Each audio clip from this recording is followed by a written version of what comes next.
Halo semuanya, perkenalkan nama saya Zarika Purnomo Adi dengan NIM D00257179 dan saya berasal dari kelompok A7 dan kali ini saya akan menjelaskan laporan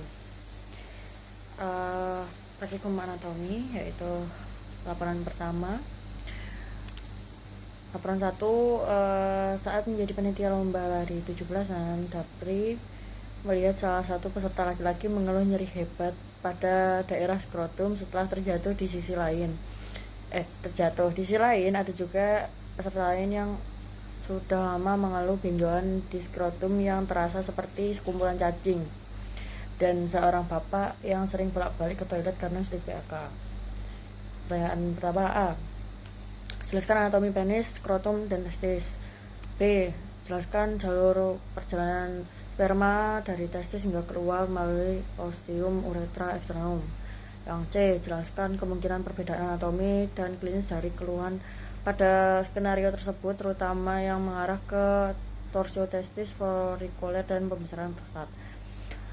Yang pertama adalah anatomi penis. Ini ada pars libera penis, itu terdiri dari corpus spongiosum yang terletak di bagian venta corpus penis dan dilewati oleh uretra pars spongiosa. Pada bagian distal itu dia akan melebar lalu akan menjadi glans penis. Selanjutnya ada corpora cavernosa, itu terletak di bagian dorsalnya penis, lalu merupakan jaringan erektil. Terus terdapat dua corpus cavernosus, selanjutnya masing-masing diliputi oleh tunika albuginia. Selanjutnya ada ruang-ruang pada corpora cavernosa yang disebut dengan cavernae. Selanjutnya ada penis itu sendiri, yaitu ada pars fixa, crus penis yang terdiri dari bulbus penis dan crus penis dextra et sinistra. Selanjutnya ada pars libera penis, yaitu terdiri dari corpus spongiosum dan corpora cavernosa. Selanjutnya ada anatomi penis, yaitu penis merupakan suatu organ yang berbentuk bulir, terus merupakan alat kopulasi pria, yaitu homolog dengan glans klitoris pada wanita, terdiri dari dua pars, yaitu pars fixa, bulbus, dan crus penis. Lalu ada pars libera, yaitu corpus spongiosum dan corpora cavernosa. Selanjutnya ada anatomi skrotum. Anatomi skrotum itu sendiri merupakan lapisan pembungkus testis yang terdiri dari 9 lapisan, yang berfungsi mengatur suhu testis yang optimal untuk spermatogenesis. Pada bagian mediana skrotum terdapat rapex skroti. Selanjutnya funiculus spermaticus, yaitu merupakan struktur pengatur testis yang merupakan sekumpulan struktur yang dibungkus oleh fascia spermatica externa dan fascia spermatica interna. Lalu ada musculus crematerica. Selanjutnya ada testis.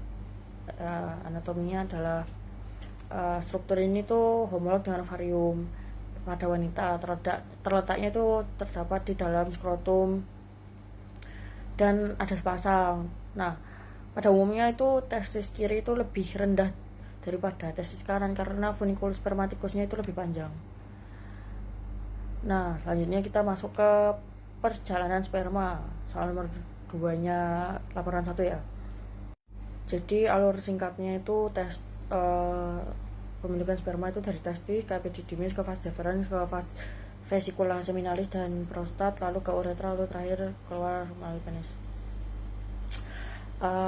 Pembentukan sperma itu terjadinya di dalam testis atau spermatogenesis ya kalau di bahasa medis.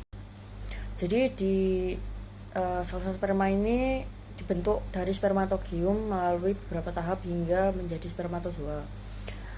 Yaitu yang pertama adalah pematangan di epididymis. Jadi setelah terbentuk, sperma itu bergerak ke epididymis. Fungsinya buat apa? Sebagai pematangan sperma, dan sperma bisa menjadi motil atau bisa bergerak dan siap membuahi. Selanjutnya ada spermanya itu disimpan dulu di epididymis hingga ada rangsangan seksual. Lalu terjadinya transport melalui vas deferens. Saat terjadi rangsangan seksual itu teman-teman, jadi spermanya itu didorong melalui vas deferens, lalu gerakannya ini dibantu oleh otot. Jadi dia itu kayak di tenggorokan atau di ya itu kayak gerakannya peristaltik gitu. Lalu ada pencampuran cairan dengan semen. Jadi di saat perjalanan menuju uretra itu sperma itu akan bercampur dengan cairan vesicula seminalis. Dia itu memberi nutrisi atau fruktosa. Di kelenjar prostatnya itu juga dia menambahkan cairan basa, dan di kelenjar bulboteria atau kopernya itu dia kasih perumas. Nah ini tuh disebut dengan cairan semen atau air mani. Selanjutnya spermanya itu bakal masuk ke uretra. Nah ketika semen ini masuk ke uretra, salurannya itu berfungsi sebagai saluran jalur urin. Jadi yang terakhir itu ada tahap terakhir, yaitu ejakulasi, yaitu semen dikeluarkan melalui penis. Dan saat terjadi ejakulasi, proses ini tuh dikontrol sama sistem saraf yang terjadi dalam 2 tahap, yaitu emisi sama ekspulsi. Kalau emisi itu spermanya itu masuk ke uretra, dan kalau ekspulsi itu spermanya keluar dari tubuh. Selanjutnya kita masuk pada kelainan-kelainan ya. Jadi kelainannya yang pertama itu ada vertical, yaitu dia itu skrotumnya yang sebagai kantung pembungkus testisnya itu terjadi pembengkakan atau pelebaran pembuluh darah. Nah tempatnya itu pada plexus pampiniformis. Nah bisa dilihat seperti di gambar ya teman-teman ya. Selanjutnya ada torsio testis. Torsio testis ini apa ya? Testisnya itu terpelintir gitu loh. Jadi pada korda spermatikanya itu seperti terlilit gitu, yang harusnya spermatic cordnya itu apa ya, menjalur gitu, dia terlilit. Nah hingga karena spermatic cordnya itu dia terlilit, akhirnya dia itu aliran darahnya jadi tersumbat gitu. Selanjutnya ada pembesaran prostat. Nah pembesaran prostat ini bisa dilihat ya, di prostatnya ini membengkak gitu, di bladdernya juga berbeda, jadi ada dorongan dari prostatnya, jadi dia agak gini. Nah